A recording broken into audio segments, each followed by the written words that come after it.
You'll never believe this, but the first time I've ever played Dead Space wasn't the game that they released in 2008, or the remake that they recently did. It's actually the Dead Space game they released for the mobile phone. At the time, I was playing on an iPhone 3GS. And I remember I would spend countless nights just getting scared shitless under the blankets because, surprisingly, this game was pretty scary. And ran pretty well for being an iPhone game, with some decent graphics. This was like my first introduction to the whole Dead Space universe, and it left such a good impression on me that I was left craving for more lore from this universe. I just had one problem to deal with as an adolescent child growing up in the 2012s, which was the fact that I was straight up broke. And the only time I'd really receive a game was either from a gift, from the holidays, or even my birthday. So I had to really be selective about which games I wanted to buy, which led me to never really playing the Dead Space during its prime years. But now that I'm older, and I have access to adult money, this means I have the ability to ignore my bills and use multiple credit cards to buy the Dead Space trilogy, starting with Dead Space 1.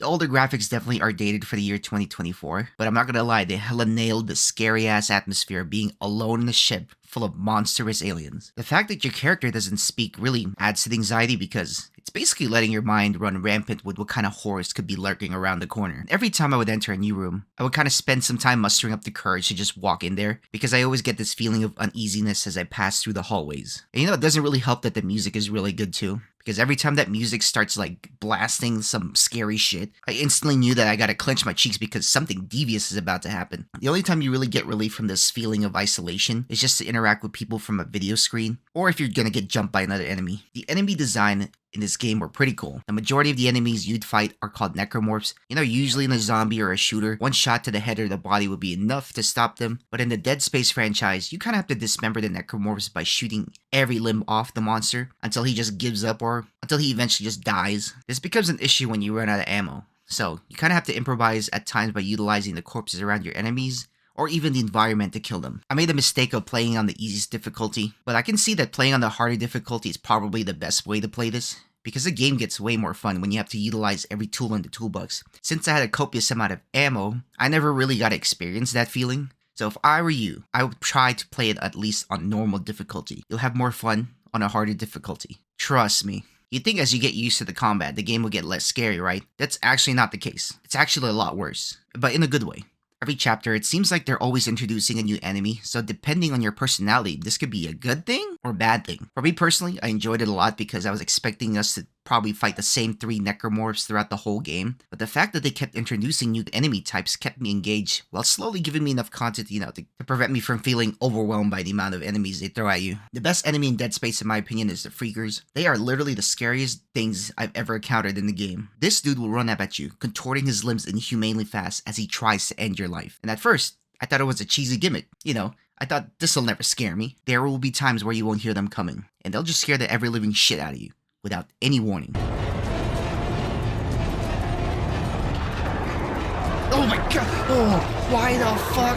That motherfucker scared the fuck out of me! Most of the weapons in this game didn't feel that powerful in my opinion. The only ones that really stuck out to me in terms of versatility and reliability was the plasma cutter and also the disc ripper. Literally survived most of the playthrough with just those 2 weapons alone. But if I needed something more surgical, I would go for my sniper. For those specific bosses with the glowing shit you gotta shoot at, it's just precise enough and strong enough to take out that target. But overall, I think this game was pretty solid. I can see why they remade this game, so if you want to play the scariest game out of the trilogy, this is your game. And it's also a great way to get your hand in the cookie jar of the Dead Space genre, so highly recommend this one. But moving on to Dead Space 2, this is where the game had some of the scariest openings I've ever seen. Because you start off in this space insane asylum, and then you have to escape while all the other monsters are trying to chop you down. So far, 10 out of 10, fantastic opening, but I will admit this game isn't as scary as the first one. Mostly because there are other people that you see on your way to your objective, so at least it makes me feel better knowing other people are kind of going through similar experiences, which gave me some kind of hope that I might run into some people, and boy did I really meet someone special. This girl Ellie reminds me a mix in between Madison Beer and Chloe from the Uncharted series. I was basically full-on infatuated with this chick. But I had to snap back to reality because, there are necromorphs around and they're trying to chop my ass into space sashimi, so I gotta lock in. This game is like a perfect blend of action while still having some of its horror roots from the previous games. So even though I felt more confident going through the hallways this time around, there was still one jump scare that got me. Oh my god, fuck! No. God damn it, fuck! That shit scared the fuck out of me. Fuck, bro! God God damn! Okay, they got me good. They got me good.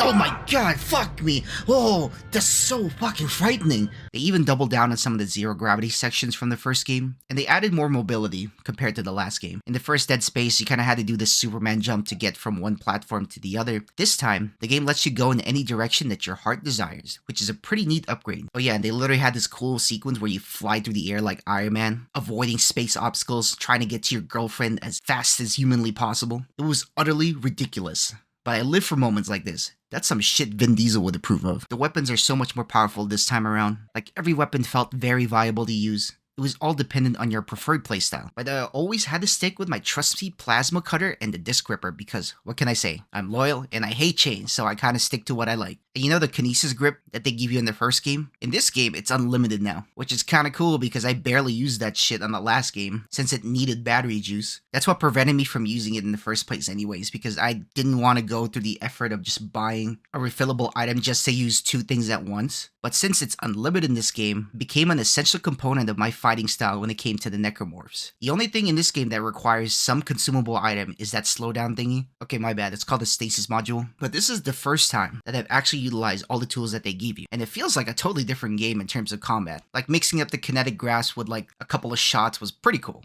And making the kinetic grasp unlimited was the best quality of life change that they've made for this game. One of the most memorable scenes from this game was seeing Isaac go up against Urgov. Instead of going up against them John Wick style, 20v1, he starts messing with the power to let a shit ton of necromorphs in to deal with them. And as you look through the window, you kind of hear these soldiers scream in terror. And I felt like I should be relieved that I don't have to fight them. But knowing what I went through in the first game, I kind of felt guilty and a little bit disgusted with myself that I'd let this happen. I mean, there are plenty of moments like that. We're just gonna have WTF moments, especially in the later half of the game. But overall, I think this game is a great blend of horror and action. You'll still get that unsettling and eerie feeling as you go through the halls, while at least giving you a little bit more action. The exciting QTEs or the cutscenes that they give you in the game. And now that Dead Space 2 has concluded, we're gonna move on to Dead Space 3. This was the most polarizing game out of the whole bunch. I heard people think EA botched this game. It's due to many reasons. One of it is because some people think that they wanted to make a third-person shooter game instead of focusing on the roots of what made Dead Space a scary-ass game. And some people love the fact that this is just more of an action game compared to the other installments. For me, I thought the game was fine, because the type of person I am, I like to play a lot of action games, so I felt right at home here. What they basically did here is made an action game set in the Dead Space universe. So you're dealing with necromorphs and humans now. So it's about to get wild. Like, just from the first hours of the game, you can tell this game's gonna be different. It hasn't even been 30 minutes, and we literally have a marker nuke going off.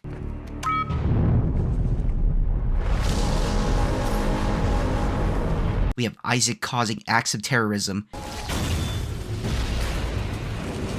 And then we even got that meme that I didn't even expect to find. I don't have any...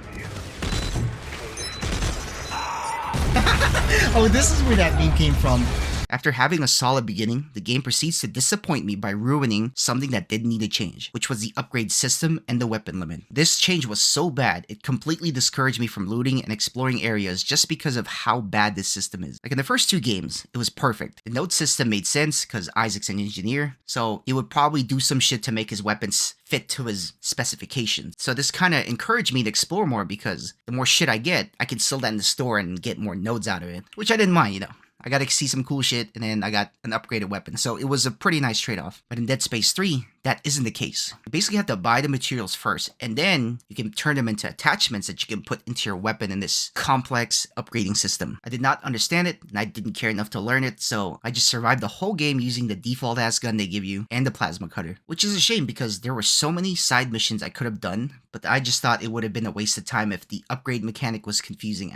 And also the fact that they force you to only carry 2 weapons at a time is trash. It's bad enough that we're getting punished by this whack-ass upgrade system, but restricting us to 2 weapons at a time is just crazy. For me at least, I like having 2 weapons that are reliable and then 2 experimental weapons that I can kind of play around with. But someone on EA said 4 was way too much, but 2 sounds a lot more reasonable, making this game a lot less fun compared to the other games. But despite me liking how action-packed this game was a lot less fun compared to the other games. They introduced a new rolling mechanic too, which I thought was gonna be some Elden Ring type shit, but it honestly wasn't as useful as I wanted it to be. It felt like they needed more iframes to make it viable, because there are certain encounters you'll have in this game where dodging would have been so useful, but since it wasn't as consistent, I rarely used it for its intended purpose. This game was originally meant to be a co-op experience, so maybe the game would have been better with a friend, which probably makes sense. I mean, if you play this with a friend, I can kind of see the value in it, because we don't get that much co-op games, so I'll take whatever I can get. If you play it mostly single player like I did, I kind of had a hard time enjoying the gameplay, because there'll be just times where this dude will just randomly show up, and I get distracted from the story that's happening in front of me. Like, why didn't they just give me the option to play with a bot or something? Like, if he's just gonna pop in randomly from these cutscenes, like, they should at least make it sense in my head that there's a physical player that should be playing next to me. Instead, he just comes in as he goes, like the mysterious stranger from Fallout. But yeah, I don't know if that's gonna be possible, but I feel like if we had at least one extra player, it would have been fine. But yeah, since I don't have any friends to really play this game with,